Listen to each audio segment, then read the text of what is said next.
So, do you want to win all your Apex fights? Yeah, I do. Awesome. Step 1, just get good. What? Kidding. Step 1, subscribe. What? Step 1, understand the flow of the fight. There's a flow to Apex that you might not realize exists. It's a push and pull flow, an endless stream of applying and relieving pressure that only ends when one team exerts more pressure than the other to the point that they eliminate them. Wait, what? Let's take a simple hypothetical. Let's say you and an enemy are shooting at each other. You're both applying pressure. But let's say that they miss most of their shots while you hit most of yours and crack their armor. They'll most likely pull back to heal. They're trying to relieve the result of your pressure. If you let them heal or go to heal yourself, the cycle will just continue and it becomes a battle of attrition. So this is typically the time where you would push up and apply more pressure to finish them off. Simply put, the push is when you're moving towards or shooting at an enemy, and the pull is when you're running away or healing. Cool, but how do I know when to push and to pull? Good question, but first, a word from our sponsor.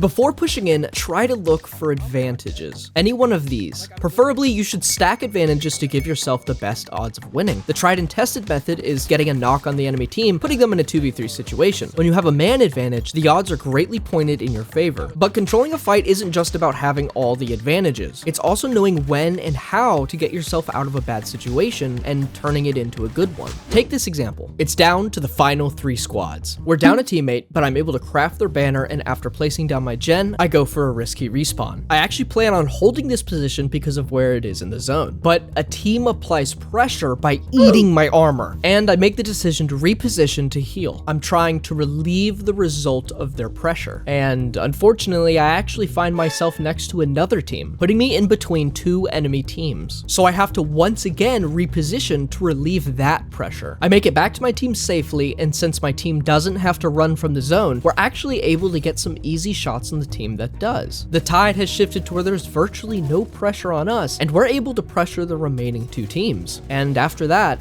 it's an easy win. Now, let's learn how to actually control fights. Understand that you'll never won't not control everything.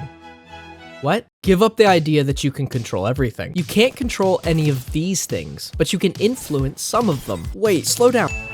Your team is your greatest asset. If you want to take control of fights, you can start by influencing where your team goes and how they play. I found that just by leaving a POI first and pinging where I want to go, the team will generally follow. But in the case that the majority starts going somewhere else, it's best to just adapt to what they want to do. So blindly follow them? No, just be open-minded and work with your team. Let's say you believe that your team is making a bad rotation. Instead of breaking off and going solo, use a little trick called communication. By communicating what you want to do, you influence your team. And if you don't have a mic, there's actually a secret feature the developers added called the ping wheel. The ping wheel isn't a secret.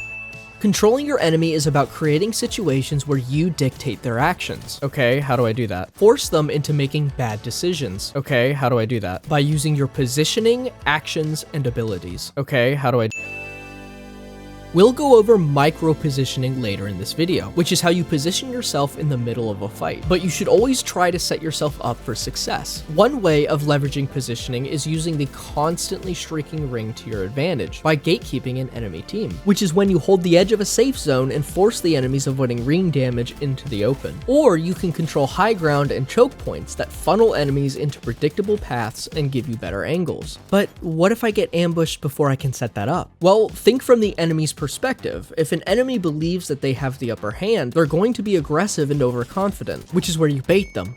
Performing a fake retreat is great to get enemies to expose themselves. One way to do this is to intentionally take damage to prompt an aggressive enemy to push you. Then you can just peek out and beam the enemy who's running straight at you. In my Watson video with Bot Spike, I explore this in more detail. Wow, a little shameless self-promo. You can also fake a revive to prompt an enemy to peek out at you. There are tons of ways to use legend abilities to control your enemies. Too many to say in this video. But the core concept is that you have to use legend abilities to force an enemy to do something. Make them react to you. Now, let's talk about some things that I've never seen in Apex guides before. Concept 1. You won't ever not know everything. What? You can't know everything. But the less you know, the harder it is to make good decisions. So what do? You can that's right, make assumptions or get more information. Assumptions are the educated guesses that you make before, during, and after your fights. Your assumptions will typically get better over time with more experience, so don't be afraid of making mistakes. Before a fight even begins, how you approach it can massively affect the outcome of it. For example, if it's late game, you might want to assume that certain positions, like high ground or buildings, are occupied by squads with high tier armor. So you might want to be on guard and find a roundabout way of pushing in instead of just blindly rushing in. But during a fight is when assumptions are the most dangerous. Basing your split-second decisions on assumptions like a building or corner being clear might just be your downfall. No! And after a fight, just assume that there's going to be a third party, so loot fast and get to cover. Are you getting it? Yeah, I think so. But what's better than assumptions is actionable information. There's a ton of information being constantly fed to you in Apex. But to win fights, the most important pieces are where the enemy is and what their health status is. Disclaimer, game position and timing is also very important because it can determine which team has a stronger position at the beginning of a fight, but we're not focusing on setting up good fights, more so how to get information in a current fight in order to win it. Well, these are pretty self-explanatory. What's really important is how you get and use this info in a fight. Action produces information. You want to force your opponents to act, because every action they make tells you something. Where they are, what legend they are, what armor level they have, what weapons they have, how they react, whether they're aggressive or passive, what they ate for breakfast, and so on. Here are some ways that you can force information. Basically, doing something is always better than doing nothing. When it comes to getting info, at least. Lack of action on your part deprives information from the enemy, and the less information that they have, the more that they have to rely on assumptions, and the likelihood of them making mistakes increases. Oh look, an example. In this clip, I know from bullet tracers that there's an enemy somewhere in this area. I take some shots at another enemy and ensure that I keep eyes on the previous area while reloading. An enemy peeks out and spots me, so I back into cover. I hold for about 2 seconds before repeaking. By not repeaking instantly, I'm depriving the enemy of information on where I am. Wait, this is a lot. Do you need a break? Yeah, I think Apex favors players that make the first move, even on a technical level with Peeker's advantage. But what matters more than making the first move is being proactive, not reactive. You want to dictate the flow of the fight. By being proactive, you're forcing the enemy to react to you, which is always slower, putting them at a disadvantage. Take this example. It's the end game, and it's a 2v2 because we just eliminated a Bloodhound who threw the game by running out on his own. I peek out, but I don't get any information on where the enemy is. After peeking again, I do, but I take too much damage and I have to heal. My teammate goes down, but I peek out and spot both enemies. They're out in the open, and I almost knock one. I know this guy is going to heal because he's almost dead, so it's essentially a 1v1 right now. I decide to be proactive and make the first move, catching the enemy in a fence and knocking them. Now I just have to play the cover that's nearby, and it's an easy win. Notice how in that fight I could have stayed behind cover the whole time, just waiting, but I would have been overwhelmed if they were able to push together. By being proactive and getting information and applying pressure, I turned a 2v1 into 2 1v1s, which is the core concept of winning 1v-manys. Now let's go over the final thing you can control. Let's say that you apply everything you've learned in this video. It won't matter if your mechanics aren't good. There's 2 main types of aim in Apex: flicking and tracking. There's lots of resources out there to help you improve these. So instead, let's talk about crosshair placement. Keep your crosshair head or chest height and anticipate where your opponent might be, so you don't have to correct your aim and waste time. Also, if you're in a close fight, don't ADS when shooting the entire time. You move extremely slowly and become an easy target. Instead, you should be ADSing and then switching to hipfire. Pay attention to the reticle here. It shows the spread of bullets, and after ADSing, you have a short period where your bullets are more accurate. You don't need fancy movement to win fights. Keep it simple, but not too simple. You should be either mixing up longer strafes, mirroring, or anti-mirroring. Mixing up longer strafes is just exactly what it sounds like. Mirroring is when you're strafing in the same direction as your opponent. You won't even have to move your crosshair. The downside is that, theoretically, you both could be doing the same amount of damage to one another, so a trade might happen. Finally, anti-mirroring is doing the opposite of what your opponent does. If they go left, you go right.